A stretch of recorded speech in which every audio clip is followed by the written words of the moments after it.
السلام علیکم ورحمۃ اللہ وبرکاتہ۔ خواتین حضرات، اسلامی تاریخ میں اور مسلمان قوم میں جہاں بڑے بڑے عظیم شان سپہ سالار اور جرنیل گزرے ہیں جنہوں نے اسلام کی خاطر، حق و صداقت کی خاطر بہت جنگیں لڑیں اور بڑی بڑی فتوحات حاصل کی، ملکوں کے ملک فتح کیے ہیں۔ تاریخ ہماری بڑی پڑی ہے ایسے ہیروز سے، ایسے کرداروں سے۔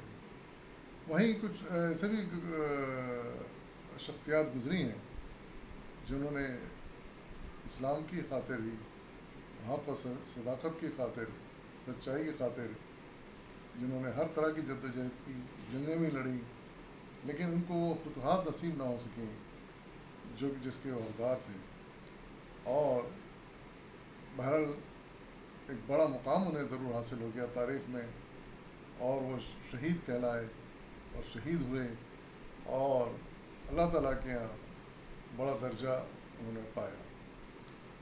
اور یقیناً جیسا ہمارا عقیدہ ہے کہ نبیوں کے بعد شہداء کا درجہ اللہ کے یہاں سب سے بڑا ہے، اعلیٰ ترین مقام ان کو جنت میں ملے گا۔ تو ایسے ہی ایک مجاہد بنگال کے مسلمانوں میں بھی گزرے ہیں جنہوں نے ہندوؤں سے بھی اور انگریزوں سے بھی جنگیں لڑیں اور ان کے خلاف جدوجہد کی، لیکن انہیں کوئی خاص کامیابی نہیں ملی، بلکہ وہ آخر کار شہید ہو گئے، شہادت کا رتبہ پایا انہوں نے۔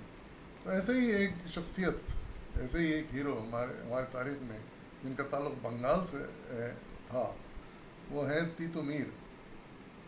اسی نام سے وہ تاریخ میں مشہور ہیں۔ تو آج ان کے کچھ واقعات ہم پڑھیں گے۔ آئیے ابتدا کرتے ہیں۔ یہ بھی مضمون اردو ڈائجسٹ 2005 اگست 2005 کی اشاعت سے لیا گیا ہے، اور اس کے مصنف ہیں محمود الرحمان۔ اس کا ٹائٹل انہوں نے دیا ہے کہ بنگال میں ہندوانہ رسم و رواج کے خلاف جہاد کرنے والی پہلی بلند آہنگ آواز۔ ایک نوجوان شخص اپنی پہلوانی اور ڈنڈے بازی کے باعث پورے بنگال میں مشہور تھا۔ جب زمینداروں کو کسانوں سے مال گزاری وصول کرنی ہوتی یا لگان نہ دینے کی صورت میں ان پر حملہ کرانا ہوتا تو اسی نوجوان کی خدمات حاصل کی جاتی تھی، انہیں لڑنے بڑھنے میں ماہر تھا۔ وہ شخص باراست ضلع کے گاؤں نرکل باڑیا کا رہنے والا تھا۔ اس کے والد ایک خوشحال کاشتکار تھے۔ وہ چاہتے تھے کہ بیٹا کھیتی باڑی میں ان کا ہاتھ بٹائے، لیکن یہ گھر سے بھاگ کر کلکتہ پہنچ گیا۔ وہ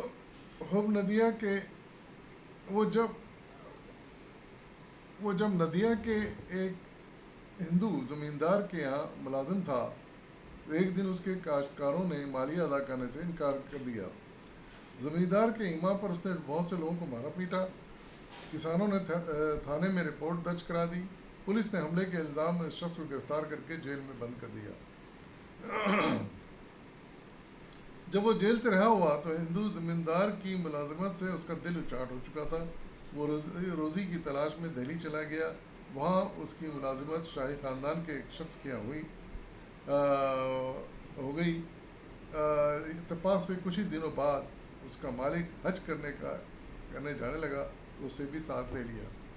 یعنی پہلے تو کسی ہندو زمیندار کا ملازم تھا، بعد میں وہ ملازمت ترک کر کے ایک مسلمان کے یہاں ملازم ہو گیا۔ وہ مسلمان پہ جب حج پہ جانے لگا تو ان کو بھی ساتھ لے لیا۔ 1822 میں مکے میں قیام کے دوران اس شخص کی ملاقات آزادی کے نامور مجاہد سید احمد شہید سے ہوئی۔ ان کی مذہبی اور اخلاقی باتوں نے اس پر بڑا اثر کیا اور وہ ان کا مرید ہو گیا۔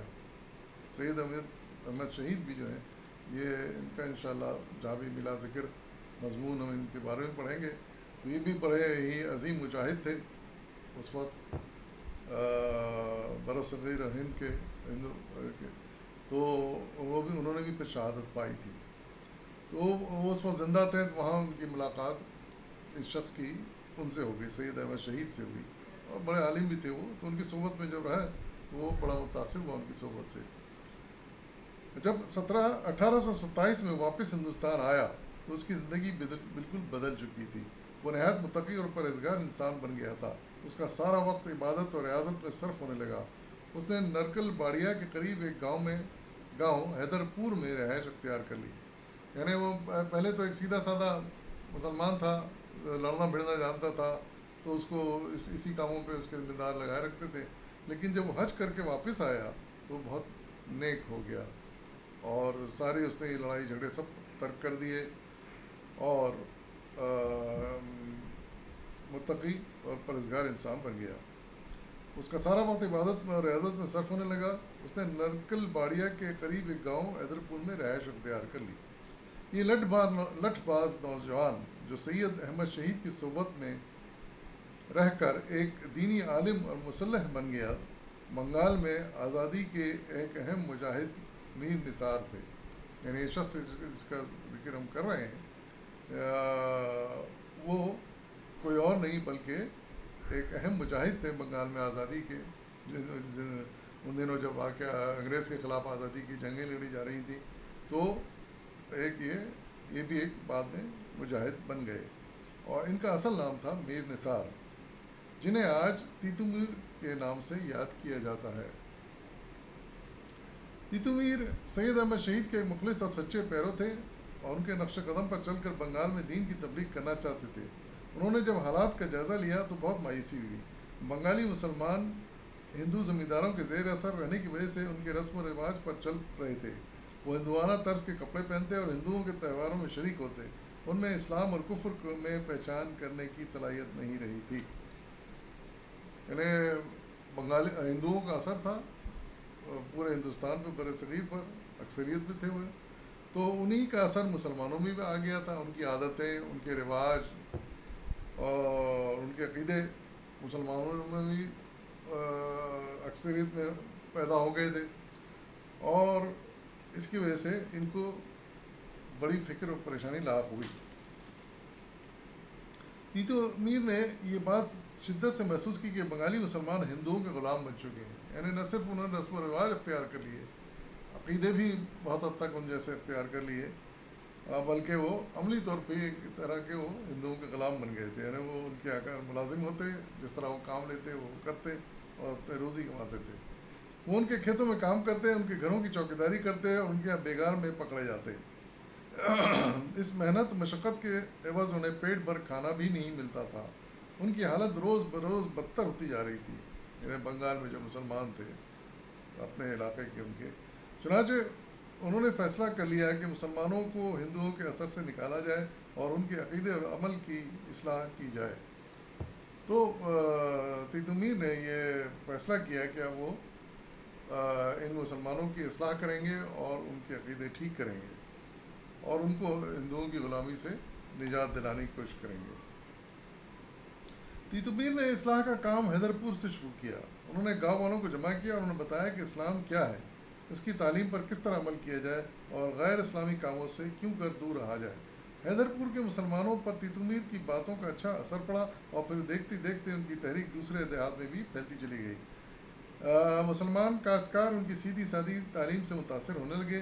ان میں اسلام کا سچا جذبہ ابھرنے لگا. وہ ہندوانہ رسوم و رواج ترک کر کے نماز روزے کے پابند ہونے لگے. یعنی وہ غافل ہو گئے تھے نماز روزے کے، لیکن جب انہوں نے توجہ دلائی، ان میں جذبہ ابھارا، تو وہ اس کی طرف اس کے پابند ہونے لگے. ہندو زمینداروں نے جب دیکھا کہ ان کے یہاں کام کرنے والے مسلمان کسان تیتو میر کے معتقد ہوتے جا رہے ہیں اور ان میں روز بروز جرأت پیدا ہو رہی ہے، تو وہ اس تحریک کی سخت مخالفت کرنے لگے. انہوں نے خوف ہونے لگا کہ کہیں ایسا نہ ہو کہ یہ کسان ان سے بغاوت کر بیٹھیں. انہی ہندو زمینداروں میں کشن رائے بھی تھا. یہ پورنا نامی ایک بہت بڑی بستی کا مالک تھا. اس کے علاوہ دوسرے بہت سے چھوٹے چھوٹے گاؤں اس کی ملکیت میں تھے. کشن رائے کے زیادہ تر کسان مسلمان تھے. تیتو میر نے ان کسانوں کو دین کی باتیں سکھائی اور ان کے لیے پورنا میں نماز جمعہ پڑھنے کا انتظام کیا. یعنی یہاں تک کہ نماز جمعہ سے بھی وہ غافل ہو گئے تھے مسلمان، لیکن تیتو میر نے کوشش کر کے ان کو اس طرف توجہ کیا اور نماز جمعہ کا اہتمام کیا. انہی کوئی کوششوں کا نتیجہ تھا کہ مسلمان جو عام دنوں